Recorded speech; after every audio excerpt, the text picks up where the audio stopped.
అమరావతిలో ఇప్పుడు ఒక అదృష్టం. ఓ రకంగా ఎల్నినో కరువు అమరావతికి అదృష్టాన్ని తెచ్చిపెట్టిందని చెప్పాలి. యాక్చువల్‌గా భయపడ్డది ఏంటయ్యా అంటే, ఒకటి కాలువలు తవ్వుతున్నారు.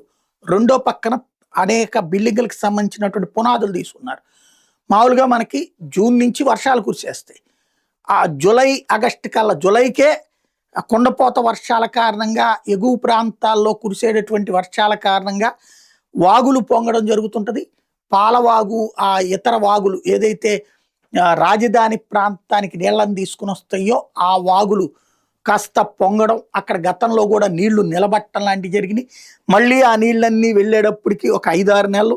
ఆ తర్వాత ఈలోపు 2, 3 వరదలొచ్చినటువంటి సందర్భాలున్నాయి. ఈ దఫా అదృష్టం ఏంటయ్యా అంటే, ఈ ఎల్నినో మిగతా రైతాంగానికి అంత నష్టమైన అమరావతికి రాసిపెట్టుంది. ఇప్పుడు చకచక పనులు సాగిపోతున్నాయి.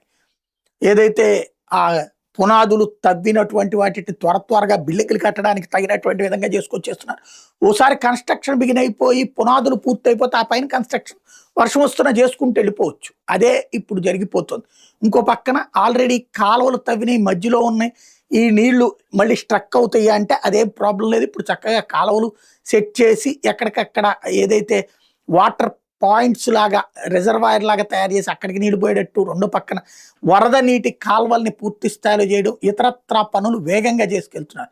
వచ్చే ఏడాదికి అమరావతి తొలి దశ ప్రారంభోత్సవానికి ఓ రకంగా దేవుడే కరుణించినట్టున్నాడు బాబు సర్కార్.